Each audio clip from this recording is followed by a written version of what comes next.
What we do here is go back.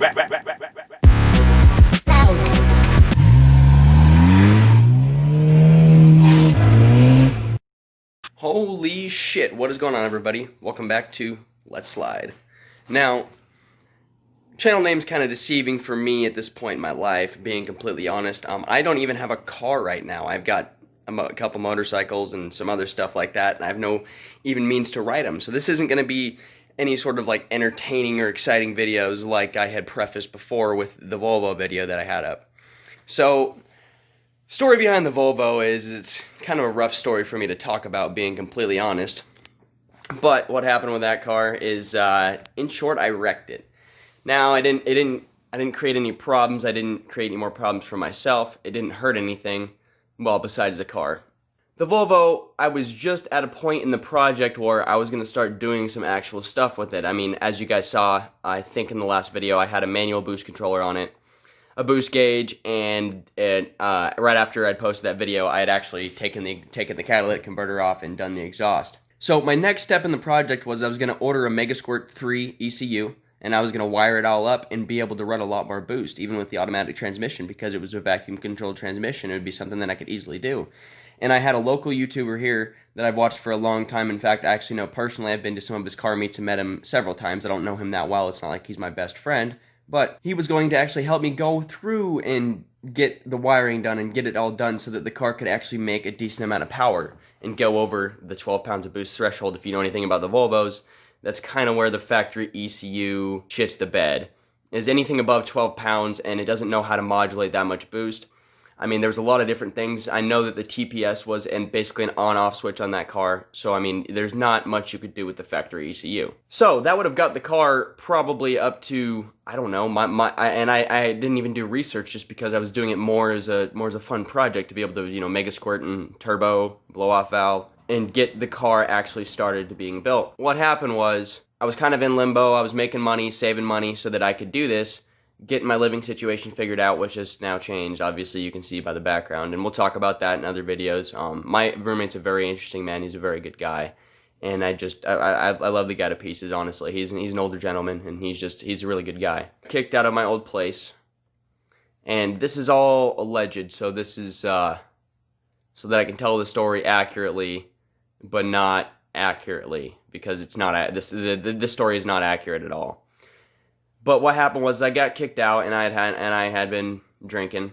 I was in a very, very bad mindset, and so it was about 2 or 3 o'clock in the morning when all this happened. And so I just got in the car and I left.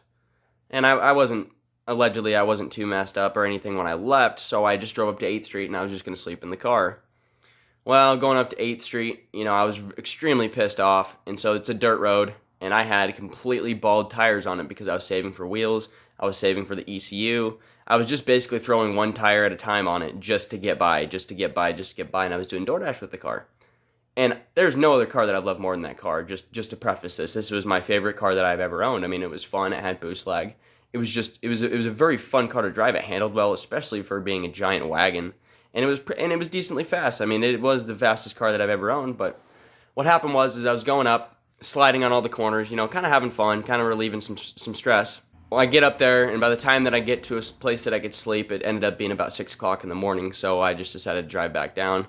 But I parked up there for a while, had a few more beers, and I didn't realize how messed up I was. And so I was coming down, and I broke my rule of never drift downhill, especially on dirt roads. I've almost wrecked a lot of cars because of that. I mean, my Mazda pickup, if you guys watch the Mighty Motors Garage channel, all of that, I'd almost wrecked several vehicles just by going too fast on a dirt road, not being able to slow down. So I slid sideways, and I ended up going off the road. Now, I didn't realize how bad it was because I basically just was coming down the hill off 8th Street, went off the road. I mean, caught a little bit of air. It didn't seem like that much in my head, and that's where we're gonna have to go here. Is it really didn't seem like that much in my head. It didn't seem like it hurt the car, and so I got back on the road. By some luck of grace, I went off the road in about the only place that you can go off the road, and I get back down to Boise. I ended up just parking and sleeping, and so I woke up very abruptly. I was very pissed off, and I hadn't checked out the car after I'd gone off the road. I didn't think it was that big of a deal, but I was on my way back here, and I was still pissed off, and I laid in a boost. and I looked down at the boost gauge and it hit about 15 pounds, so I let off. The car kind of hesitated weird. I was like, huh, that's weird. So then I rolled back into it, just, part throttle to only hit about the 12 pounds of boost that is supposed to be made because the boost controller was turned up too high. And it hesitated and threw a rod right out the side of the block. In short, motor was toast. I managed, because I was going fast enough, I managed to actually coast all the way here, which is about a quarter of a mile. And, well, the resting place to it is just right out here in front of my house here. And so I got out of the car, and I'm walking around it, and it had twisted the whole chassis of the car. The whole front end was twisted, the hood didn't fit, none of the gaps were right, the car was just completely fucked. And I could have gotten, I know what the prices of Volvos are, and I knew that I could buy another one for a lot cheaper than I could fix it. So I just decided to call the junkyard, had them come pick it up, and it's gone. It makes me really sad to see that car go, but I know that I can find another Volvo 740. So where the channel is going now is basically, I am actually just returned to high school. I'm trying to do something better for myself rather than trying to jump leaps and bounds. And I'm a car guy, and yes, I always have a project. I'm always working on something, but instead of trying to jump leaps and bounds, I finally took a step back and said, hey, what is something that has affected my life since I didn't complete this task that has kind of affected my mindset? And so what that was for me, and what still is for me in the current process that I'm going through, I am actually going back to high school. I've only got about 2 months that I have to be there. I just started last week, and it shouldn't be too long until I can have a car and get everything back to the way that it was. But we do have a couple of projects coming up on the channel. We've still got the 95 YZ250.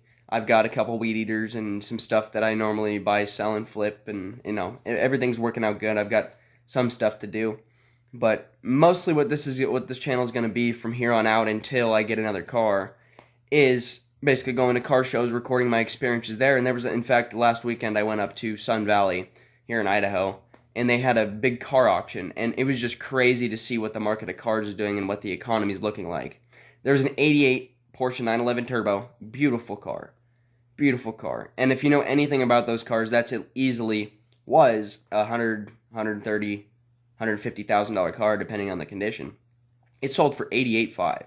So it would have just been really interesting to go through and show the way that the COVID-19 and everything has affected the car market, and in turn, when it affects a market like that, it affects our whole economy. Now, I'm not an economist. I'm not going to tell you exactly, by what percentages did it do this. I honestly have no idea, but when you see cars dropping in price, especially valuable collector cars dropping in price like that, that something's about to hit the fan. Anyway, what I'm hoping to do is just try to keep you guys entertained. I'm not here for your entertainment, to be honest. This is for my entertainment, because I remember back with my old YouTube channels, Idaho RC Maniacs, Mighty Motors Gaming and Vlogs. They all were just a lot of fun to edit videos. So there will be a large array of content put on this channel. There will be gaming videos every once in a while when I feel like making them. There will be car show videos. There might be just videos of me sitting here talking. I've got a lot of interesting people that have a lot of interesting stories and a lot of interesting cars that we can go in depth about their stories and their processes of getting through their car career, I guess you could say.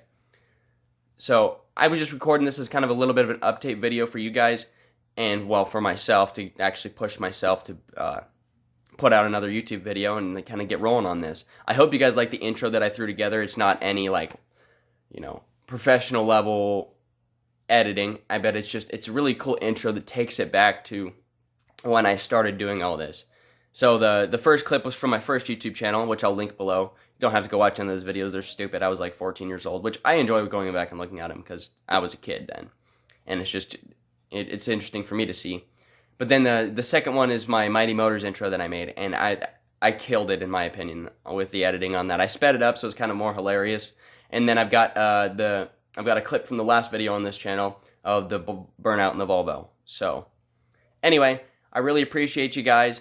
If you're watching this video, please give it a thumbs up. Let me know below what you think. Yes, I am a dumbass. I've done a lot of stupid shit. I'm trying to make a change in my life and do something better, and that's what this documentation is to show, for not only myself, but for others around me. I mean, personal friends that watch my YouTube videos and all kinds of shit. So I got an email from YouTube. I logged into this YouTube channel and downloaded the old videos so that I could get the intros out of them.